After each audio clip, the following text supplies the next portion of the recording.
Hoorah, everyone! Uranium has a new ETF, my thoughts on which will be in this video. Okay, so I apologize for the overly enthusiastic abrupt start. It was a bit of a pun because the new ETF, which is by Horizon, which is a company that makes ETFs, is a Canadian ETF with the ticker HURA. So HURA.TO is the ticker for this new ETF, and it is going to be tracking the Solactive Global Uranium Pure Play Index. So this one, unlike the URA, is going to be exclusively uranium equities and uh, physical uranium equities. So what does the composition of this ETF look like? Well, they target a maximum, and I say maximum because it's in their prospectus, of 20% allocation to equities, which at this point means basically 20% Cameco, 20% Kazatomprom. They will rebalance. It's currently maybe 23% Kazatomprom and 18% Cameco or something because of the share movement, but when they rebalance, I think they'll be targeting 2020 for now.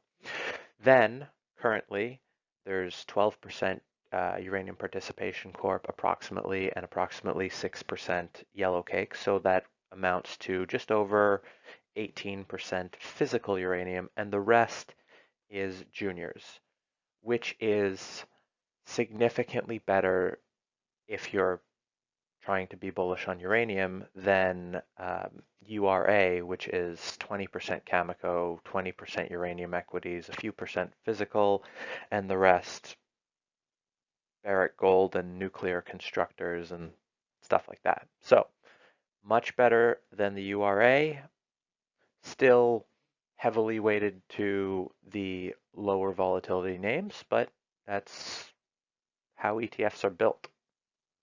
Now, before I proceed, I just want to say that ever since I heard about this ETF, it's been bugging me. It's been in my head because this is the type of thing that you don't normally expect to see at this point in the cycle. You expect to see this when uranium is above $70 and pushing higher, not now. And honestly, this has me redoubled down in my efforts to find a hole in my thesis because it just seems to me that this is an indicator that the story may have gotten a bit of ahead of itself, even though that doesn't fit with my current belief. A new ETF at this point doesn't.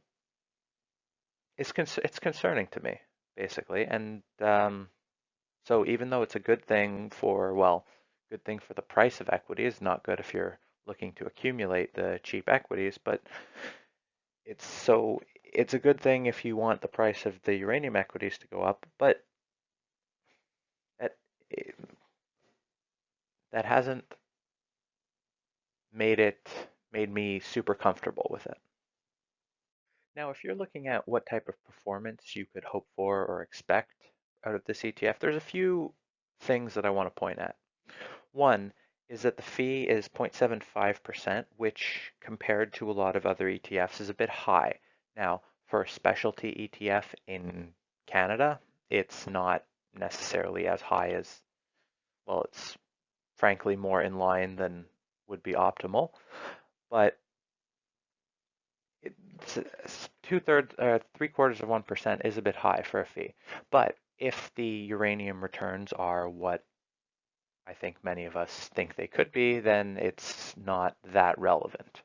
That being said, if we're looking for the best possible returns in uranium, that is another question, because if you look at the biggest names in this ETF, more than 50, almost 60% is the lowest possible volatility names. Now, that includes the physical plays, Kazatomprom, and Yellow, Cameco. So those things will not have the 10, 20 bag effects that some of the little plays that aren't in production, the juniors, may. Now that being said, this does have a significant amount of juniors, more than most other ETFs. So you do have that bottom side if the cycle goes crazy that you could probably do quite well. So all in all, if you're looking for big diversification and if you're looking for some safer plays and ways to play the sector, this ETF may sacrifice some upside volatility, but it likely gives you what you're looking for if that's what you're looking for. Now, just a little commentary on some omissions from this ETF.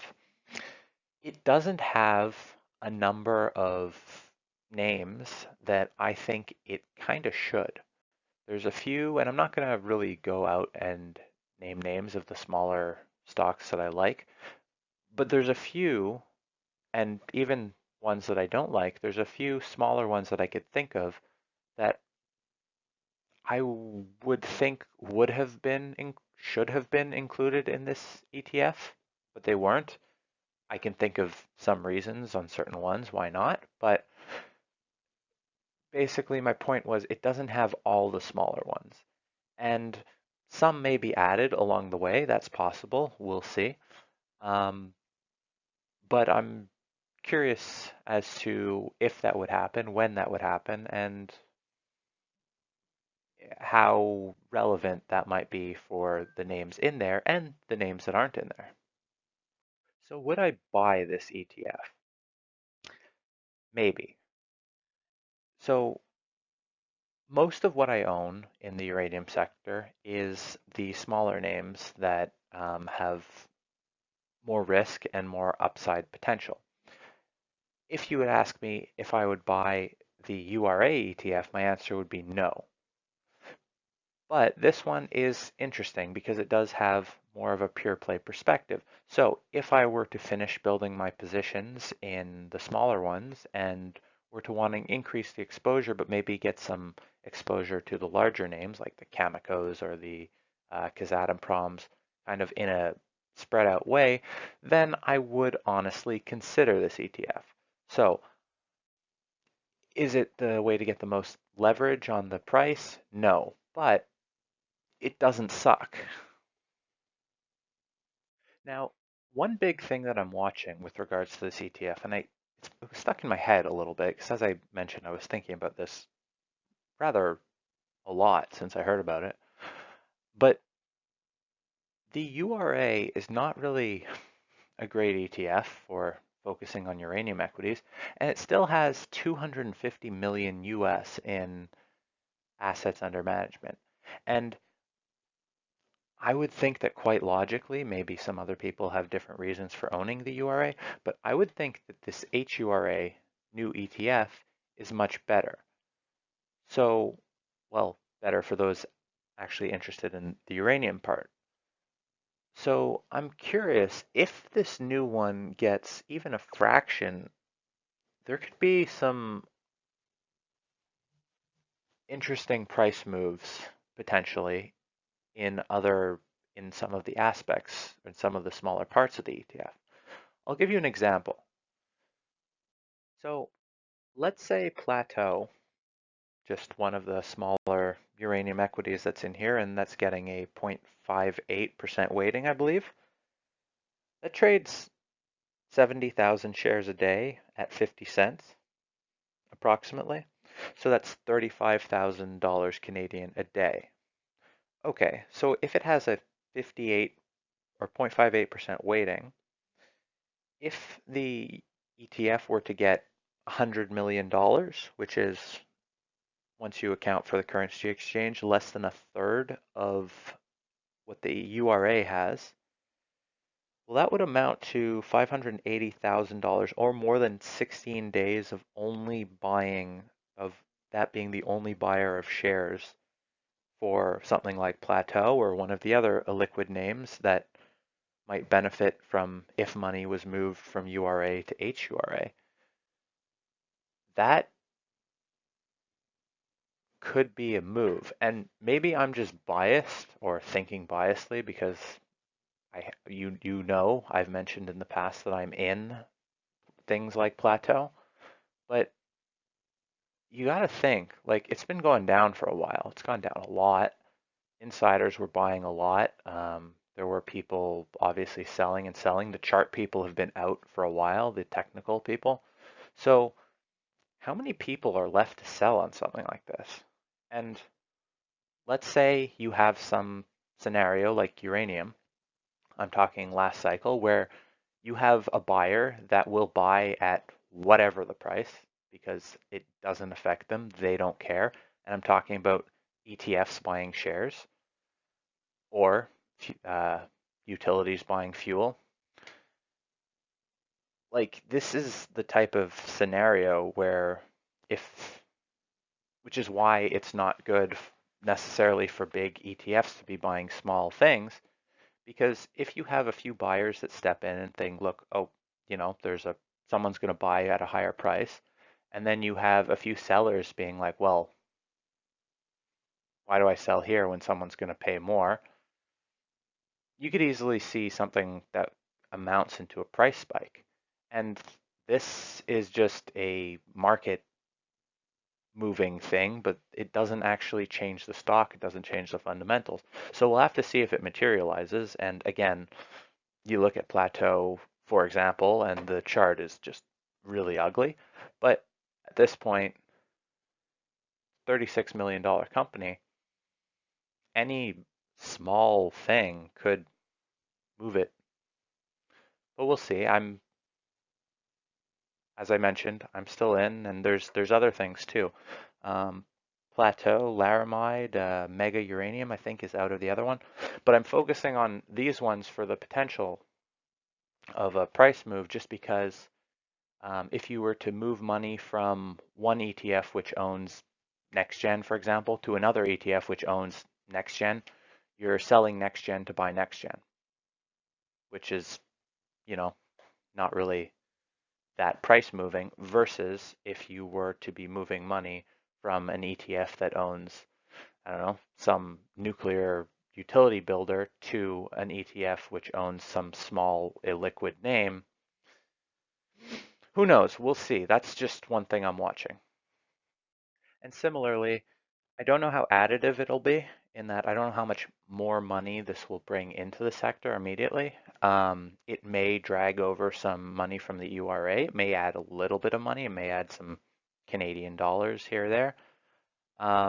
But I don't know how big an influence something like this would have on the bigger names like Cameco, which has been falling recently, or like NextGen falling recently again, and the bigger ones, even the physical plays. But we'll have to see. We'll have to watch. As I mentioned, the shift from URA to HURA would be neutral, but adding money, a long term, along the lines, allowing more people to put money in uranium, it could be helpful along the way. We'll have to see how this plays out. And again, I'm re-looking into my thesis of what I'm missing, what could be going wrong, and why it may why the cycle doesn't seem to be acting in terms of events happening the way it could have. But we'll see. I'm again still not. I'm not worried. I'm not concerned at all. So yeah. So that's it for today. I would love to hear your thoughts and opinions on the new ETF. Are you interested in buying it or not, and why? I always love the why. But sorry for going into a bit of a rambly rant at some points in this video, but I think I covered all the main topics that I was going to. And on that, have a great day, and I'll catch you next time. Hey everyone, just quickly, you can read this here or in the description of any video. Just remember, what I do and say here is meant to be a helpful supplement or thought filter for your research, not a replacement for it. I can be wrong, and I'm often quite early, aka wrong for a good while, which is why none of this is ever investment advice.